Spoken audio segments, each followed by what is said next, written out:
Dubai में 14 फरवरी को एक बहुत बड़ी समिट होने वाली है, वर्ल्ड गवर्नमेंट समिट वहां पर होने वाली है, जिसमें गेस्ट ऑफ ऑनर के तौर पर एड्रेस करने के लिए बुलाया गया है प्राइम मिनिस्टर मोदी को। क्या वजह है कि दुनिया भारत के वजीर आजम नरेंद्र मोदी को तो सुनना चाहती है, जो कि जिसे कहते हैं ना चाय बेचने वाला था, तो वो तब भी इंडिया के गुण गाते चले जा रहे हैं। उन्होंने $14 बिलियन का बजट का कश्मीर का दिया, $14 बिलियन।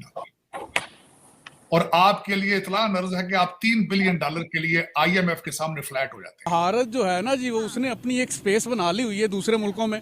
क्यों पाकिस्तान को उसने पीछे कर दिया है? क्योंकि उनको पता है पाकिस्तान के हुक्मरान जो भारत की जानिब से कश्मीर पर गासिबाना कब्जे को 76 साल मुकम्मल होने पर पाकिस्तान नरेंद्र मोदी इस वर्ल्ड जो गवर्नमेंट समिट है as a guest of honour जा रहे हैं। इंडिया इस वक्त फ्रंट रो पर है, यानी अगर इस दुनिया को कोई तब्दील करेगा, कोई बदलेगा, तो वो इंडिया ही है। 76 साल गुजरने के बाद भी भारत की मजलूम कश्मीरियों के खिलाफ जालिमाना और गैर इंसानी कार्रवाइयों का सिलसिला मुसलसल जारी है। इंडिया तो आगे निकल गया, आप पीछे रह गए। हाथ में बच्चे ने तोप पकड़ी हुई है, क्या वजह है? ये फलस्तीन और कश्मीर पर उनको आजाद कराएंगे। इन्हीं रवैयों से इन्होंने क्या अचीव क्या किया है, क्या जिंदगी में क्या हासिल किया है। आपने कभी देखा कि नरेंद्र मोदी ने गुची की टोपी पहनी है? उसने वजूहत है प्राइम मिनिस्टर मोदी को इतना प्रेफर किया जा रहा है, उनको सुनने के लिए लोग बेताब है। बड़े बड़े इवेंट्स में उनको as a guest of honour invitation दी जाती है इस्लामिक ममालिक की जानिब से। इस वक्त अपनी खारजा पॉलिसी को बहुत मैच्योर कर चुके हैं। They know the diplomacy, how to run the diplomacy, how to run the country. लेकिन पाकिस्तानी वजीर आजम को कोई नहीं सुनता।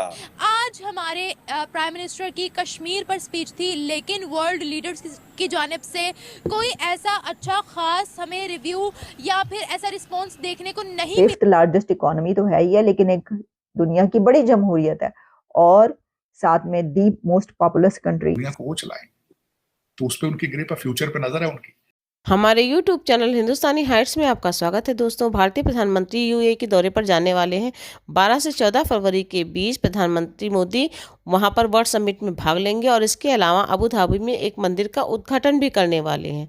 ये सब देखकर पाकिस्तानियों की बेचैनी बढ़ती चली जा रही है, क्योंकि ये वही बिरादर मुस्लिम मुल्क हैं, UAE, सऊदी अरब वगैरह, जो पहले पाकिस्तान को कश्मीर पर सपोर्ट करते थे और उसको भरपूर पैसा देते थे।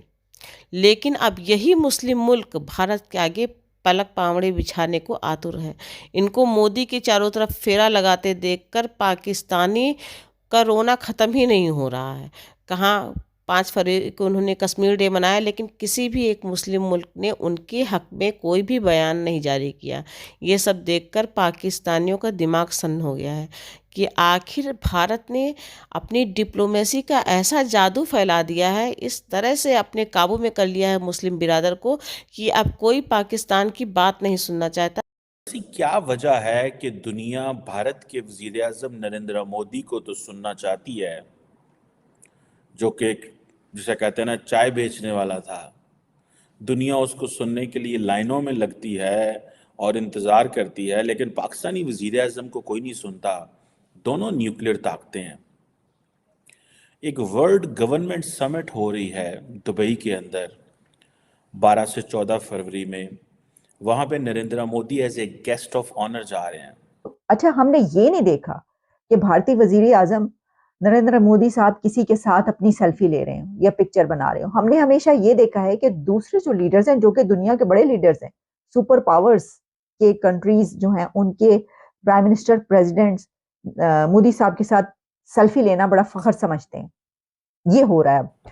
आज पाकिस्तान के वजीर आजम कश्मीर के हवाले से बात कर रहे हैं, लेकिन ना तो मुस्लिम दुनिया से हमें कोई रिस्पॉन्स आया, ना आलम इस्लाम से, ना किसी और ने पाकिस्तान को पूछा। सो हमारे जो मसले हैं वो सिर्फ हमारे रह गए हैं और दूसरों के जो मसले हैं वो हमारे हैं। ये एक तासुर है पाकिस्तान के अंदर।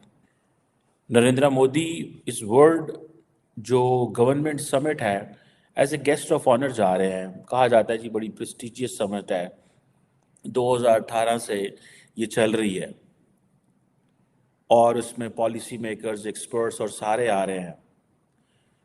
आपको याद है कि यूनाइटेड अरब एमिरेट्स ने जब प्राइम मिनिस्टर मोदी को COP28 के लिए इनवाइट किया था, तो तब भी उनको एक सिग्निफिकेंट टॉक के लिए चुना गया और उन्होंने उस फोरम से बात की, जो कि बहुत सारी दुनिया के और लीडर्स भी आए हुए थे, लेकिन किसी और को मौका नहीं मिला।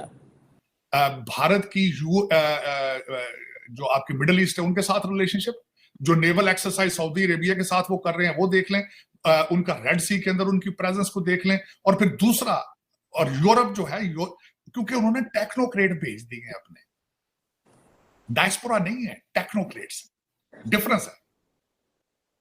डायस्पोरा एक और चीज होती है, टेक्नोक्रेट और चीज होती है। दूसरी मैं कल बात ये कर रहा था चीमा साहब, अमेरिका के अंदर अमेरिका को बनाने वाले कौन थे? हमारे जूश भाई थे। जूश भाई कौन थे? जो सेकंड वर्ल्ड वॉर के बाद सारी अपनी साइंटिफिक रिसर्च, सारी नॉलेज जर्मनी से लेकर आए थे। उन्होंने अमेरिका को अगले लेवल पर लेकर गए थे। वो तो एक पीरियड गुजर चुका है, अब दूसरा पीरियड है आर्टिफिशियल इंटेलिजेंस का।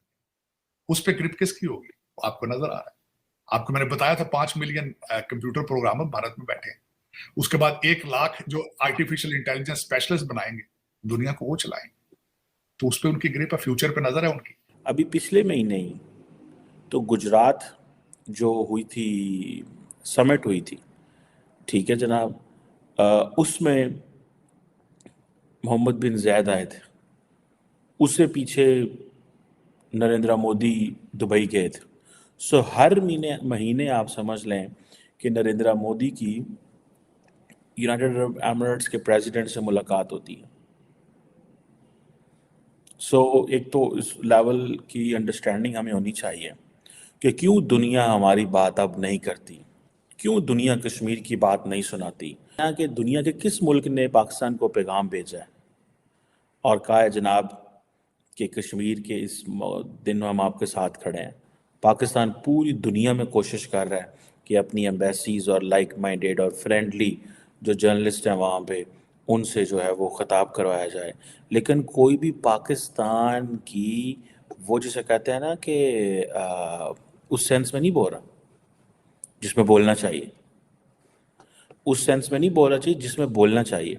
नरेंद्र मोदी को तो सुनने के लिए तैयार हैं, वो कुछ भी बोले। उसने नरेंद्र मोदी ने पकड़ के सारा स्ट्रक्चर बदल के रख दिया इंडिया का, लेकिन everybody wants to talk to him. अभी फॉर एग्जांपल आप देखें, जैसे मैं यूएई का बता रहा था आपको, ठीक है, वो लीडरशिप आई, नरेंद्र मोदी क्यों जा रहे हैं 14 फरवरी को दुबई में? वो इसीलिए जा रहे हैं कि जो बाब्स हिंदू मंदिर अबू धाबी में बना है उसका इफ्तिताह भी करना उन्होंने। और यूएई ये कह रहा है कि this is our ethos of is inclusivity and tolerance, ये हमारी एथोस में शामिल है और ये यूएई की सरकार ने ये जगह दी है।